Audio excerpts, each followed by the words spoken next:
Have you ever wondered what happens when a man stripped of everything, his name, his freedom, his very humanity, walks into the most sacred place on earth and sees something he was never meant to see? Have you ever thought about the secrets that holy cities keep? The truths buried beneath centuries of reverence and silence? Because in 1821, something happened in Mecca that no one wanted to remember. A slave, brought across continents in chains, entered the gates of the holy city not as a pilgrim, but as property.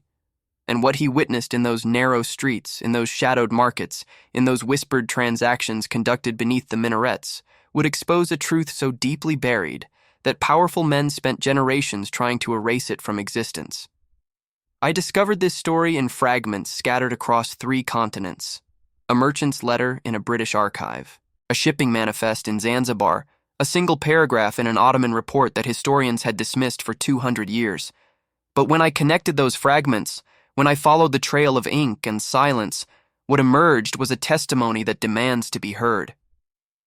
If you believe that history belongs to everyone, not just those who write it, if you think difficult truths deserve sunlight, then subscribe to this channel and stay with me until the end. Because what you are about to hear will change how you understand this chapter of human history forever. This is the story of a man who had no name worth recording. And yet, what he saw in the holy shadows would echo through centuries. The ruins still stand in the port city of Jeddah, crumbling walls that tourists pass without a second glance, stones worn smooth by 2 centuries of wind and indifference. There is a particular archway near the old customs house, half collapsed now, where the plaster has peeled away to reveal mud brick the color of dried blood. Local guides sometimes mention that this was once a holding area, a place where goods awaited inspection before continuing to Mecca. They do not mention what kind of goods. They do not explain why the walls were built so thick, why the windows were set so high, why there are still grooves worn into the floor stones by chains that no longer exist. The salt wind carries echoes through these ruins. At certain hours, when the call to prayer has faded and the tourists have retreated to their air-conditioned hotels, there is a particular quality to the silence here. It is not emptiness. It is the weight of things deliberately unspoken. And it is here, in this place that most people hurry past without understanding, that our story truly begins. Not with a name, because names were the first things taken. Not with a date of birth, because such records were not kept for those deemed cargo. But with a truth that persists despite every effort to bury it, that the holiest places on earth have shadows, and in those shadows, unspeakable things were done in plain sight. The year was 1821. The Ottoman Empire still controlled the Hejaz, that narrow strip of Arabian coast that contained both Mecca and Medina, the 2 most sacred cities in Islam.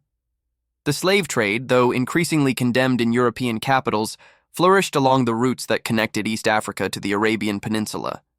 Ships laden with human beings crossed the Red Sea with the same regularity as ships laden with spices, with cloth, with coffee beans.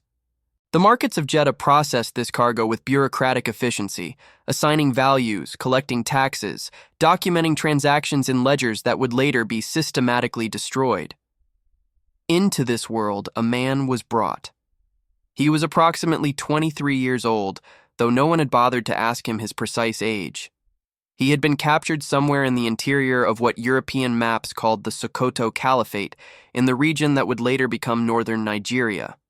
He had a name in his own language, a name given to him by his mother, a name that connected him to ancestors and spirits, and a specific place beneath a specific tree where he had been born. That name was taken from him on the coast. It was replaced first by a number, then by an Arabic designation that meant simply the Black One, then by nothing at all. He was tall, nearly 6 feet, which increased his market value. His teeth were sound and his limbs straight, which increased it further. He had no visible scars from disease, no brands from previous owners, no marks of whipping that might suggest a troublesome temperament. He was, in the language of the trade, prime merchandise, and prime merchandise commanded premium prices in the markets that served the pilgrimage routes. What the traders did not know, what they had no way of knowing, was that this particular piece of merchandise possessed something far more dangerous than physical strength. He possessed an extraordinary memory. He possessed the ability to observe without appearing to observe. He possessed, though he himself did not yet understand the significance of this gift, the capacity to bear witness. The ship that carried him across the Red Sea was called Al-Baraka, the Blessing. It was a dhow of perhaps 60 feet, with a triangular sail that caught the seasonal winds, crewed by men who spoke a mixture of Arabic and Swahili and conducted their business with the casual efficiency of professionals. There were 47 enslaved people in the hold during that crossing, packed into a space designed to carry perhaps 20. 11 of them died during the voyage, their bodies committed to the deep with prayers that asked forgiveness for the living rather than mercy for the dead. The man who would become our witness survived. He survived because he had learned, somewhere in the nightmare months between his capture and this moment, how to make his body very small, how to breathe very slowly, how to retreat into a space inside his mind where pain could not follow. He arrived in Jeddah on a morning in late autumn, when the heat was beginning to relent and the pilgrimage season was approaching. He was taken from the ship with the other survivors, 36 human beings blinking in the harsh coastal light, and marched through streets that he would later describe with unsettling precision.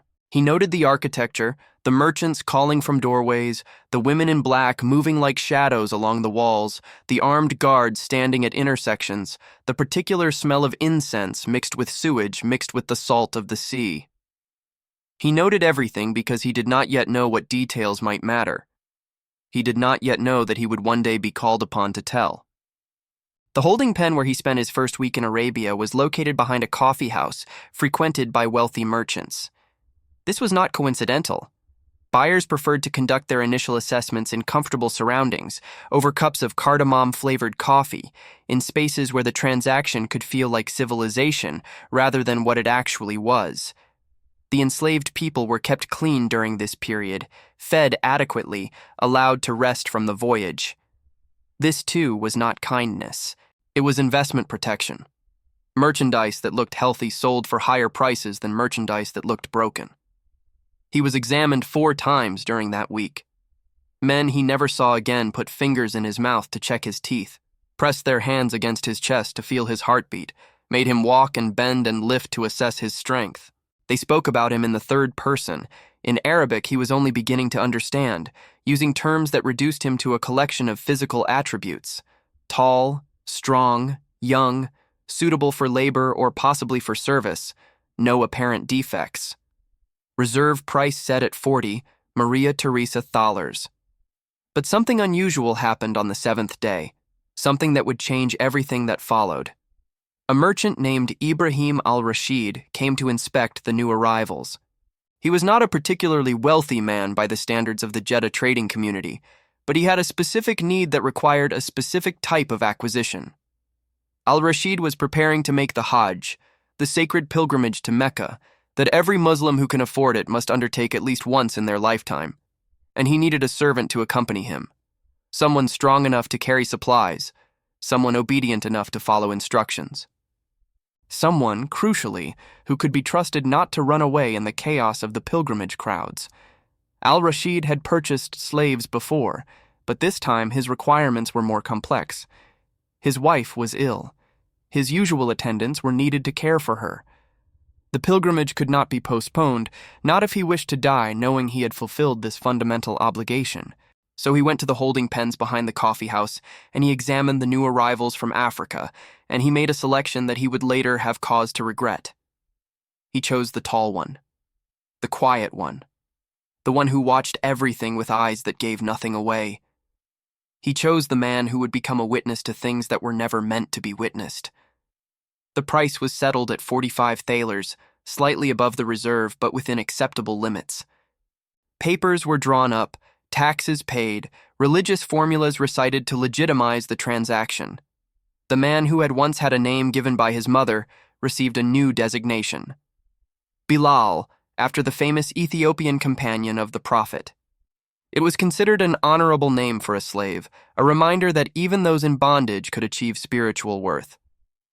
Al-Rashid meant it as a kindness. The man who received it understood it as another erasure. If you want to follow more cases like this one, cases that shake society and reveal hidden truths, subscribe to this channel so you don't miss any investigation. The preparation for pilgrimage took 3 weeks. During this time, Bilal was kept in a small room attached to the Al-Rashid household, given adequate food and clothing, taught the basic phrases in Arabic he would need to fulfill his duties. He proved to be an excellent student, absorbing vocabulary at a rate that surprised his temporary teacher, an older slave named Mahmud, who had served the family for 15 years. Mahmud assumed this quick learning was simply the adaptation of a man trying to survive. He did not realize that Bilal was doing something far more deliberate. He was building a language to describe what he saw. He was constructing a vocabulary for testimony. The household itself was modest by merchant standards, but utterly alien to a man raised in the savannah villages of the Sokoto region. There were oil lamps that burned through the night. There were rugs woven with patterns that seemed to contain hidden meanings. There were books, many books, stacked along the walls of the main room, books that al-Rashid consulted regularly, running his fingers along the pages, murmuring words that Bilal would later learn were prayers and legal pronouncements, and poetry written centuries before either of them was born. Al-Rashid was not a cruel man.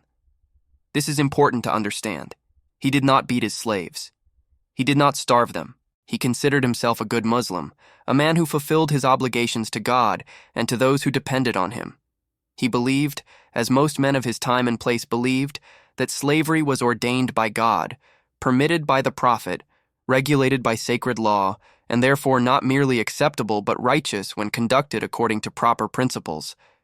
He saw no contradiction between his faith and his ownership of human beings. He saw no moral crisis in purchasing a man at market and renaming him after a saint. This is the difficult thing that history forces us to confront, that cruelty is often not the product of monsters.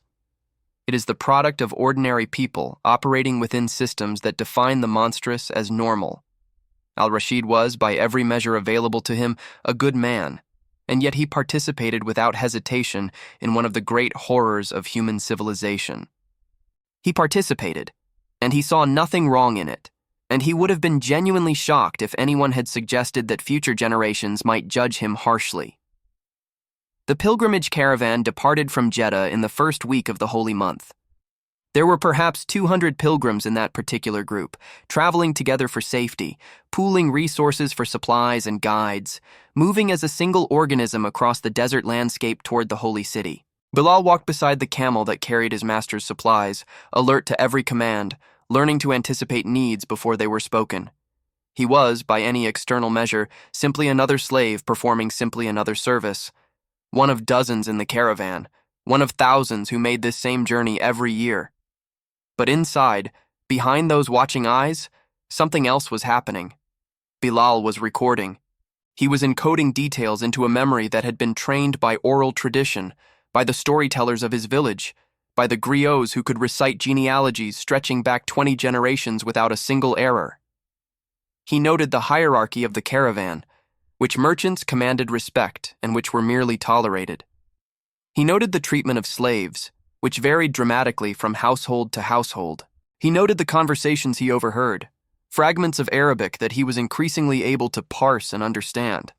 And he noted with growing unease the other caravans that occasionally crossed their path, caravans that contained no pilgrims, caravans that moved in the opposite direction, toward the coast rather than toward the holy city. Caravans where the cargo walked on two legs and wore chains. The first time Bilal saw one of these processions, 3 days out of Jeddah, he felt something shift in his understanding of the world. The enslaved people being marched toward the sea were not Africans. They were not from the Sokoto region or the Swahili coast or any of the places he associated with the trade that had consumed his own life. They were lighter-skinned, some of them almost fair. They were dressed in unfamiliar clothing. They spoke languages he had never heard. And they walked with the same shuffling gait, the same downcast eyes, the same defeated posture that he saw when he looked at his own reflection in still water. He wanted to ask about them. He wanted to understand who they were and where they had come from and where they were being taken. But he was not in a position to ask questions. He was property. His function was to serve, not to inquire. So he continued walking, continued carrying, continued observing. And he added this new information to the testimony he did not yet know he was building. Mecca appeared on the 4th day, rising from the desert like something from the stories the griots told, like a city that existed in the space between the world of humans and the world of spirits. The minarets caught the morning sun and seemed to glow with an inner light. The sound of the call to prayer echoed off the surrounding hills, overlapping and harmonizing, creating a cathedral of sound that seemed to fill the entire valley. Al-Rashid wept when he saw it. Many of the pilgrims wept. Even the camels seemed affected by some change in atmosphere, growing quieter, moving more gently, as if they too understood that they were entering sacred space. Bilal did not weep. He watched. He observed the gates where guards checked papers and collected fees. He observed the crowds that filled the streets, pilgrims from across the known world wearing the simple white garments of ihram that marked their sacred state. He observed the vendors who sold food and water and religious souvenirs. He observed the beggars and the scholars and the soldiers and the slaves. He observed and he remembered, and he did not yet understand why this act of remembering felt like resistance. The Al-Rashid party made camp in a courtyard that had been rented in advance, one of thousands of such temporary accommodations that sprouted throughout the city during pilgrimage season. The space was crowded, shared with 2 other families from Jeddah, but there was adequate water and protection from the sun and access to the routes that led to the sacred sites. Al-Rashid was satisfied. He began his devotions that same evening, walking toward the Kaaba with the eager steps of a man approaching the culmination of a lifetime's faith. Bilal was left behind. Slaves did not perform the Hajj. Slaves did not circle the sacred house or run between the hills or stand on the plain of Arafat. Slaves remained in the camps, watching the supplies, preparing meals, maintaining the infrastructure that allowed their owners to pursue spiritual rewards. This was considered natural. This was considered right. This was the order that God had established, and who were mere mortals to question divine wisdom? But being left behind meant being largely unsupervised, and being unsupervised meant being able to explore. It was on the second night, while Al-Rashid was keeping vigil at the Kaaba, that Bilal first ventured into the streets of the holy city alone. He told himself he was searching for water, a legitimate errand that would not arouse suspicion if he were questioned. He moved through the crowds like a man who belonged there, like a slave on an errand, beneath notice, beneath concern, invisible in the way that the enslaved are always invisible to those who prefer not to see them. And in the shadows of an alley near the market district, he found what he had been unconsciously seeking. He found the thing that no one was allowed to name. Leave a comment below. Never give up on truth if you believe that justice should reach all the oppressed. The market was operating despite the late hour. This was not unusual during pilgrimage season, when the normal rhythms of commerce adapted to the schedules of devotion, when merchants stayed open to capture the spending power of visitors from distant lands. What was unusual was the location, a side street that did not appear on any map, a space concealed behind hanging cloths that blocked the view from the main thoroughfare, a place that smelled of incense and fear in equal measure. Bilal approached because he heard voices speaking a language he did not expect to hear in this place. It was a tonal language, musical, similar to but not quite like the languages of the African coast. He pressed himself against a wall and looked through a gap in the hanging fabrics and saw something that would haunt him for the rest of his life. There were perhaps 30 people in that hidden space, arranged in 2 groups. The first group was standing, examining, pointing, discussing. Merchants, obviously, though their dress was finer than typical traders, with silk robes and jeweled daggers and the bearing of men accustomed to wealth. The second group was not standing. They were kneeling or sitting or lying on the ground in positions of exhaustion. They were chained. They were young, most of them, children and adolescents, a few who might have been in their early 20s. And they were not African. They were Asian. Bilal did not have the vocabulary yet to name their origins with precision. He did not know the word for Circassian or Georgian or Persian or Kashmiri. He did not understand the complex networks of capture and trade that brought people from the mountains of the Caucasus, from the steppes of Central Asia, from the villages of the Hindu Kush, to this hidden market in the heart of the holy city. All he knew, in that first terrible moment of recognition, was that the trade he had assumed was limited to people who looked like him was in fact something far larger, far more systematic, far more deeply embedded in the structures of the world than he had ever imagined. He watched for perhaps 10 minutes, memorizing faces, memorizing transactions, memorizing the words he could catch floating through the heavy air. A girl was sold during that time, a girl who might have been 12 or 13, with pale skin and dark hair, and eyes that had long since stopped expecting anything from the world. She was sold for a price that Bilal calculated was more than 3 times what al-Rashid had paid for him. She was led away by a man who did not bother to tell her his name. She did not resist. She did not speak. She moved with the mechanical obedience of someone who had learned that resistance was not only futile, but dangerous. The word that the merchants used for this particular trade, when they thought no one was listening, was a word that Bilal would hear many more times in the days that followed. They called it the silent commerce.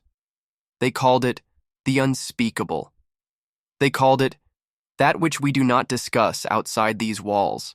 They had developed an entire vocabulary of euphemism, an entire language of denial, not because they felt guilt, but because they understood that certain things were easier to do when they were not named too precisely. Bilal retreated from that alley before he was noticed. He made his way back to the camp where al-Rashid was still engaged in worship.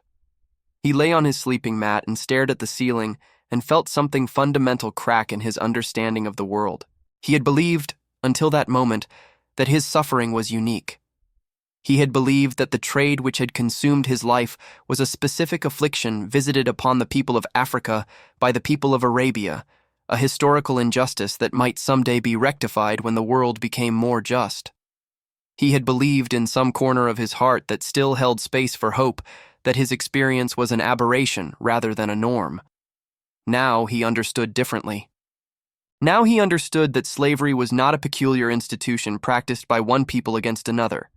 It was a universal system, a machine that consumed human beings from every corner of the earth, a commerce that operated according to its own terrible logic regardless of faith or nationality or the color of skin. The holy city itself, the place that millions believed was the closest point to divine mercy, contained within its sacred precincts a market for human flesh that would have horrified the prophet whose grave lay nearby. This understanding did not make Bilal's own bondage easier to bear. It did not provide comfort or context or meaning. What it did was something perhaps more dangerous. It made him angry. Not the hot anger that leads to immediate violence, to futile resistance that ends in punishment or death. A cooler anger. A patient anger. The anger of a man who realizes that his personal suffering is part of something much larger, and that bearing witness to that larger thing might be the most important act he could perform. He began, from that night forward, to deliberately seek out information. He cultivated relationships with other slaves in the camp, men and women from diverse backgrounds who had been brought to Mecca through various routes. He listened to their stories with the attention of a scholar compiling a historical record. He asked questions that seemed innocent but were designed to elicit specific details: names, dates, locations, prices, the identities of traders and buyers, the routes by which human cargo moved across the landscape. Not everyone was willing to talk. Many of the enslaved people he approached were too broken, too terrified, too invested in simple survival to engage in anything that might be construed as dangerous conversation. But some were willing. Some had been waiting, without knowing they were waiting, for someone to ask. There was a woman named Fatima who had been captured in Persia 15 years before and sold through a series of owners until she ended up as a cook in a Meccan household. She told Bilal about the routes through the Caucasus, about the mountain villages raided for their children, about the markets in Constantinople where European diplomats occasionally tried to intervene and were politely but firmly rebuffed. There was an old man named Hassan, who had once been a soldier in one of the Central Asian Khanates, captured in battle and sold south through the networks that connected the steppes to the Red Sea trade. He told Bilal about the prices of different categories of human merchandise, about the premium commanded by girls of certain ages and appearances, about the preferences of wealthy buyers and the specialists who procured for them. There was a young boy, perhaps 10 years old, who did not know where he was from because he had been taken too young to remember. He did not have stories to tell. He had only a presence, a living reminder of the stakes involved, a face that Bilal would remember for decades afterward when he tried to explain why he had decided to speak. The days of the pilgrimage passed. Al-Rashid completed his religious obligations, walking the prescribed circuits, performing the prescribed prayers, achieving the prescribed spiritual states. He was a conscientious pilgrim, devoted to every detail of the ritual, determined to extract maximum blessing from this once-in-a-lifetime opportunity. He barely noticed his slave during this period. He certainly did not notice that his slave was conducting a different kind of pilgrimage, a pilgrimage into the hidden territories of the trade that had brought him here. It was on the 6th day that Bilal witnessed something that would later become the center of his testimony. He was in the market district again, ostensibly purchasing bread, when he saw a familiar face, one of the merchants from the hidden slave market, the one in the silk robe with the jeweled dagger. The merchant was moving through the crowd with the easy authority of a man who owned the space he occupied. And behind him, almost invisible in plain sight, walked a girl. She was perhaps 14.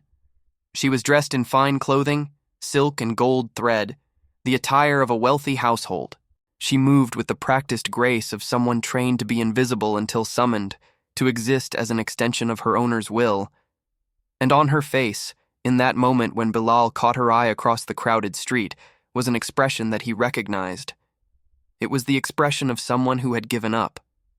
It was the expression of someone who understood that the world contained no rescue, no justice, no possibility of change. It was an expression that Bilal saw every morning when he looked at his own reflection. Their eyes met for less than a second. Then the girl looked away, receding into the proper blankness of a well-trained possession, and the merchant continued on his way without ever realizing that he had been observed. Bilal stood in the street, the bread forgotten in his hands, and felt something crystallize inside him. He would remember. He would remember all of it, and someday, somehow, he would find a way to tell. The pilgrimage ended. The caravans prepared to return to Jeddah. Al-Rashid was in excellent spirits, filled with the peace that comes from fulfilled obligation, chattering to his fellow merchants about the spiritual experiences he had enjoyed. He did not notice that his slave was quieter than usual. He did not notice that his slave carried a new weight in his posture, a new darkness behind his eyes. He noticed nothing, because slaves were not meant to be noticed. The journey back to the coast was uneventful. Bilal walked beside the camel as before, performed his duties as before, gave no external sign that anything had changed. Inside, he was organizing. Inside, he was preparing. Inside, he was building the architecture of testimony that would eventually make its way into the historical record through channels he could not yet imagine. The opportunity came sooner than he expected. 2 months after the return from Mecca, Ibrahim al-Rashid fell ill. The same sickness that had been afflicting his wife seemed to jump between them, and within weeks it became clear that the merchant was dying. This was not unusual in an era before antibiotics, in a climate where waterborne diseases flourished, in a city where sanitation was primitive by modern standards. What was unusual was what happened next. Al-Rashid, feeling the approach of death, made a decision that surprised everyone who knew him. He decided to free his slaves. This was not entirely unheard of.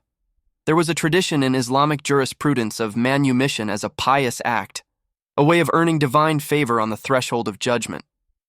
Al-Rashid had always considered himself a good Muslim. He wanted to die knowing that his accounts with God were balanced. And so he summoned a scribe, dictated the documents of freedom for the 3 slaves who served his household, and died 3 days later with what his family described as a peaceful expression. Bilal found himself, for the first time since his capture 5 years earlier, legally free. Freedom without resources is a difficult thing. Freedom without connections, without language fluency, without understanding of local customs and economics is almost as constraining as bondage itself. Bilal was released with a small sum of money, enough for perhaps 2 weeks of food and shelter if he was careful, and a document that testified to his status as a freedman. The document was written in Arabic script that he could not yet read. The money would not last. The freedom itself was fragile, dependent on the willingness of authorities to respect a piece of paper that could easily be lost or destroyed, or simply ignored. But Bilal had something that most freed slaves in his position did not have. He had information. He had the beginnings of a network. He had connections to other enslaved and formerly enslaved people across the region, connections forged during those careful conversations in the pilgrimage camps. And he had a burning determination to do something with what he had witnessed. He stayed in Jeddah for another year, working as a porter on the docks, earning enough to survive while continuing to gather information. He learned to read Arabic. He learned the geography of the trade routes. He learned the names of the major traders, the locations of the markets, the prices and categories and preferences that governed this particular form of commerce. He interviewed other freed slaves when he could find them. He compiled mental records that grew more detailed with each passing month. And then, in 1823, he did something extraordinary. He walked into the British consulate and asked to speak to someone about the slave trade.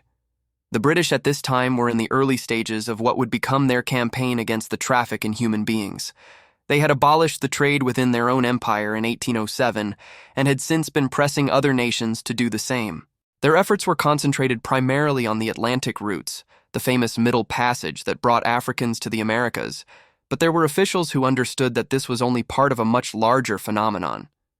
There were diplomats and naval officers and missionaries who had begun to document what they called the Eastern Trade, the networks that operated through the Red Sea and the Indian Ocean and the overland routes of Central Asia. The man who received Bilal at the British consulate was a junior officer named Thomas Wellstead, who would later become known for his geographical explorations of the Arabian interior. Wellstead was initially skeptical of the African man who appeared at his door claiming to have information about the slave trade. Many people made such claims. Most of them were seeking money or protection or some other personal advantage. But something about Bilal's manner, the precision of his details, the restraint of his delivery, convinced Wellstead to listen. The interview lasted 4 hours. Bilal described everything: the voyage across the Red Sea, the holding pens of Jeddah, the markets of Mecca, the hidden commerce in non-African slaves, the prices and routes and methods he had documented. He named names. He provided locations. He drew maps from memory that proved, upon later verification, to be remarkably accurate. Wellstead was stunned. Much of what Bilal described was unknown to British intelligence. The scale of the trade, particularly the traffic in Caucasian and Asian slaves, was far larger than anyone in the consulate had imagined. The involvement of wealthy and religiously prominent families was a diplomatic complication that would require careful handling. The testimony of a former slave, if it became public, could create exactly the kind of international incident that the Foreign Office preferred to avoid. And so, in a decision that would have consequences lasting centuries, Wellstead chose to bury the report. He did not destroy it. He was too conscientious an officer to destroy a document of such potential significance. But he classified it, filed it in a category that ensured it would not be circulated, and wrote a bland summary that stripped away the most incendiary details. The summary mentioned evidence of continuing slave trade in the Red Sea region and recommended further investigation when resources permit. It did not mention Mecca. It did not mention the trade in Asian slaves.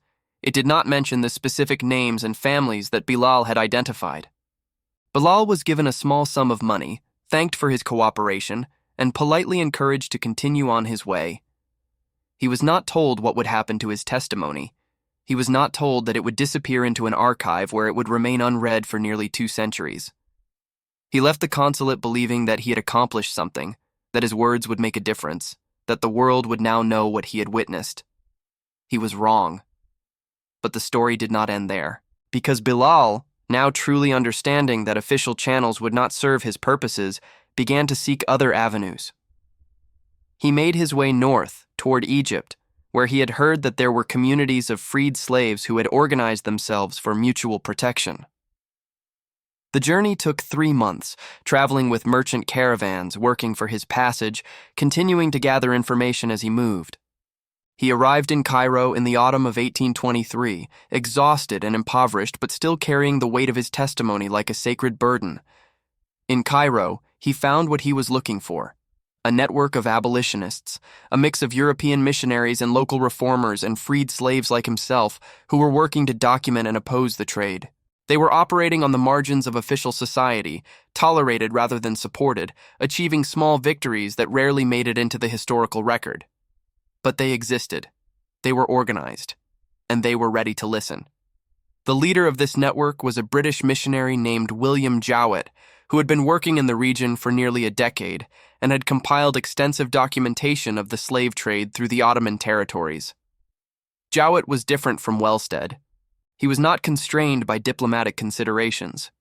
He was not worried about offending powerful families.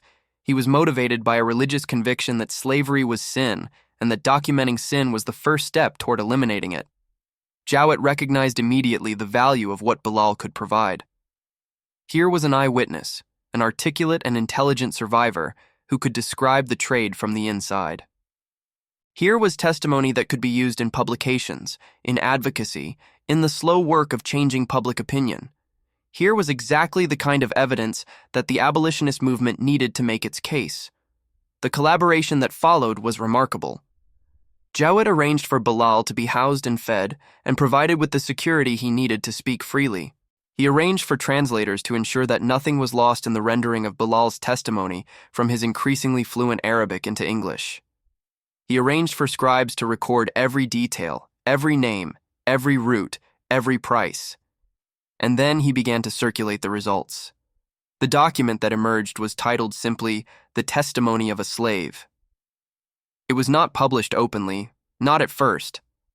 It was circulated privately among abolitionist networks in England, distributed to sympathetic members of Parliament, shared with journalists who were willing to write about difficult subjects.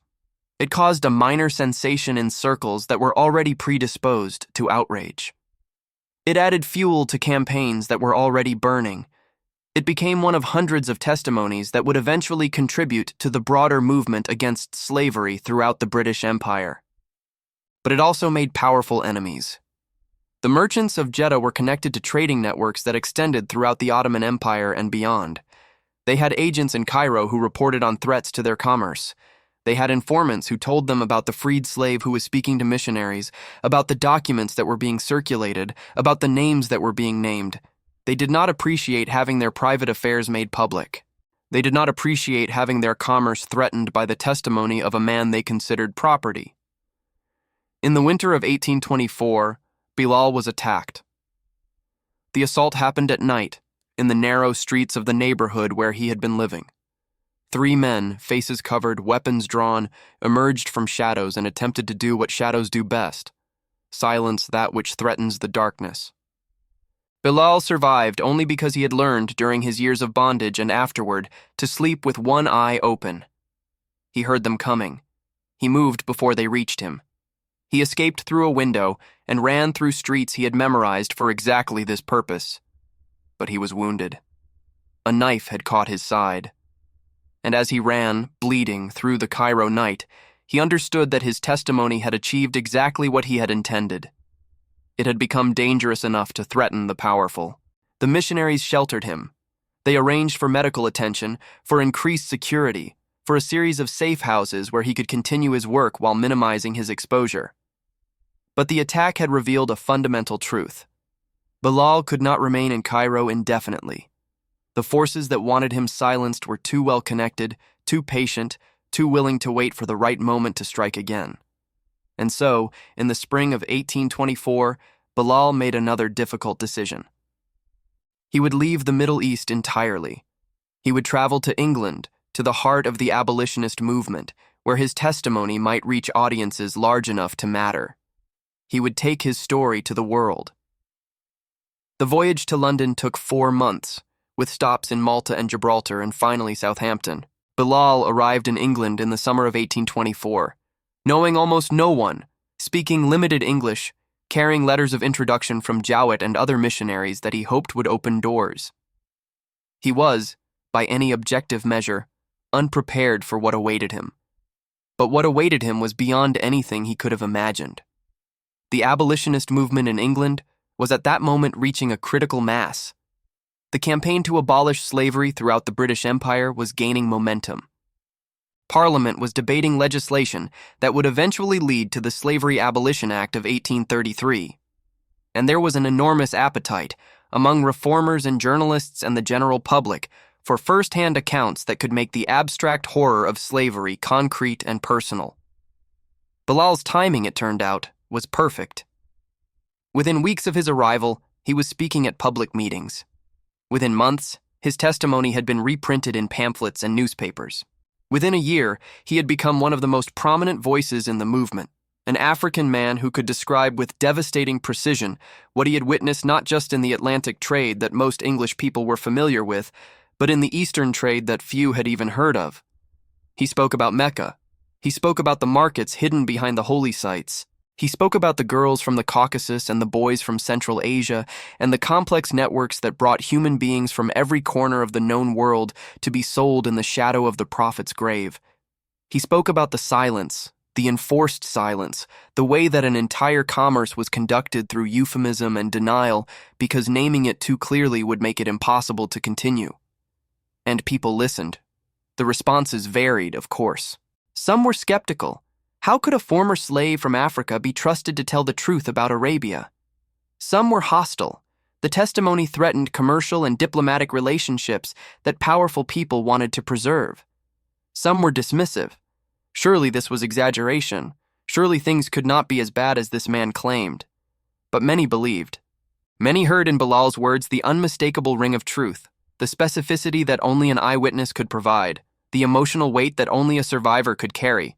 And these believers became advocates. And these advocates became a movement. And this movement eventually contributed to changes that rippled across empires. If you've watched this far, it's because you care about these stories that have marked our country forever. Leave a comment saying, "I watched until the end, so I can know who really cares about the search for historical truth." The years that followed were a mixture of triumph and tragedy. Bilal continued to speak, continued to advocate, continued to bear witness.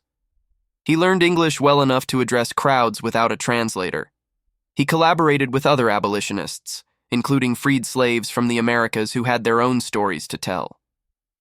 He became, in the terminology of the time, a respectable figure, a man whose suffering had been transformed into moral authority. But the work took a toll.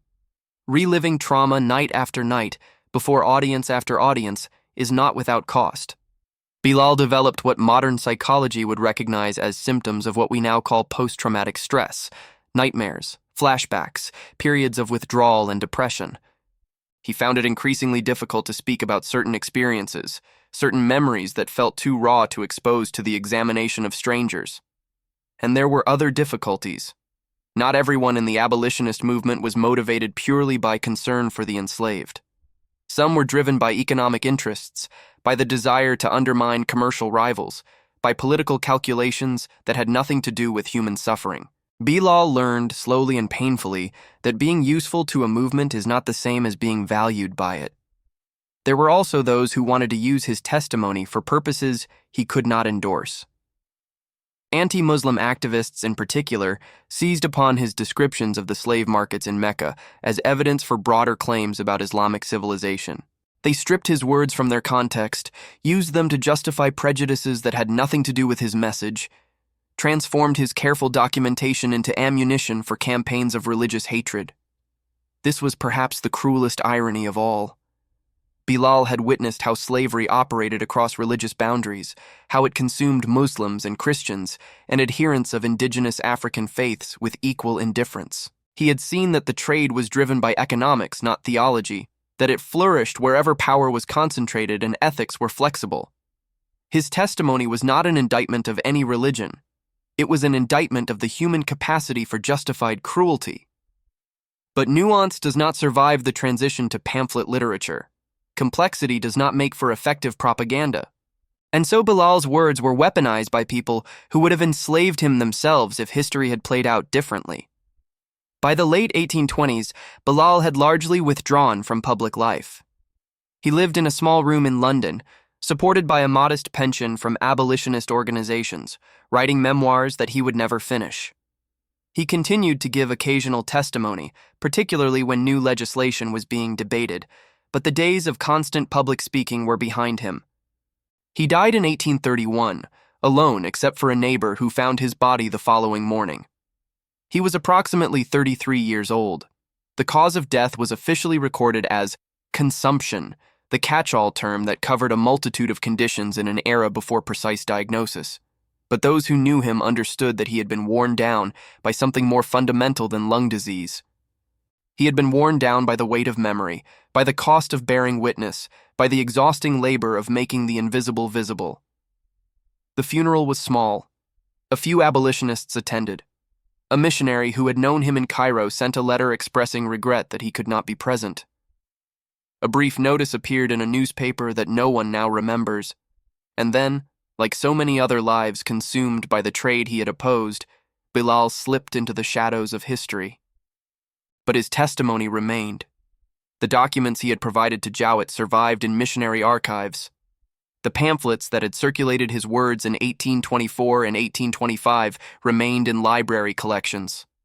The original report that Wellstead had buried in the Jeddah consulate files was eventually discovered by historians working in the British National Archives, cross-referenced with other documents, verified against independent sources. And gradually, over the course of the 19th and 20th centuries, Bilal's account became part of the historical record.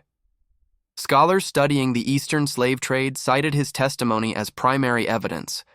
Researchers investigating the scale of the traffic through the Red Sea used his statistics as a benchmark. The hidden markets he had described, the silent commerce he had exposed, became known precisely because he had refused to remain silent. He had wanted to bear witness. He had succeeded. There is a tendency, when we tell stories like this one, to look for redemption. We want the suffering to have meaning. We want the witness to achieve justice. We want the narrative to arc toward triumph, toward vindication, toward some moment of catharsis that makes the horror bearable. But history rarely provides such satisfaction. Bilal died without seeing the end of the trade he had opposed. The markets he had exposed continued to operate for decades after his death. The families he had named continued to prosper. The diplomatic considerations that had led Wellstead to bury his original report continued to shape British policy toward the region for another century. What his testimony achieved was slower and less dramatic than the liberating violence of some stories, than the chains broken and fires lit and oppressors brought to ruin. What it achieved was the gradual accumulation of evidence, the slow construction of a case, the patient building of public consciousness that eventually made certain practices unsustainable. It achieved, in other words, exactly what testimony is supposed to achieve. It created a record that could not be denied, and that record endures. Today, 200 years after Bilal walked through the gates of Mecca and witnessed the silent commerce, historians continue to debate the scale and scope of what he described. Some argue that he exaggerated, that his numbers were inflated, that his traumatic experiences distorted his perception. Others argue that his testimony, if anything, understated the horror, that the markets he saw were merely the visible surface of networks far more extensive than any single observer could document. But no serious historian doubts that he was telling the truth about the fundamental fact, that the slave trade in the Red Sea region was vast, diverse, and thoroughly embedded in the economic and social structures of the time, that it consumed human beings from Africa and Asia and the Caucasus and the Indian subcontinent, that it operated in plain sight while remaining effectively invisible to those who chose not to see, that it was the thing that no one was allowed to name. The ruins in Jeddah still stand. The archway near the old customs house still crumbles. The wind still carries echoes through spaces that most people hurry past without understanding. But now, because one man refused to let silence prevail, we know what those spaces once contained. We know what happened in the shadows of the sacred. We know the names that were never meant to be spoken, the prices that were never meant to be recorded, the lives that were never meant to matter. That is the power of testimony. That is what witnessing can achieve. Not redemption, not justice, not the satisfying narrative arc that we crave when we confront the worst of human history, but memory, record, the refusal to allow erasure. In the end, that may be all that any of us can offer to those who suffered. The simple insistence that they existed, that what was done to them was real, that their stories deserve to be told. Bilal never got to finish his memoirs. We do not know what he would have written, what final thoughts he wanted to preserve, what message he would have wanted to leave for generations he could not imagine. But in the fragments that survive, in the testimony that made its way into the historical record despite every attempt to suppress it, there is one phrase that recurs. "I saw," he wrote. "I remember. I speak so that others may know. That is his legacy. That is what he left behind. I saw. I remember. I speak so that others may know. 200 years later, we are the others. We are the ones who now know. And what we do with that knowledge is the question that remains. Like this video, if Bilal's story touched your heart, share it so that his memory may never be forgotten.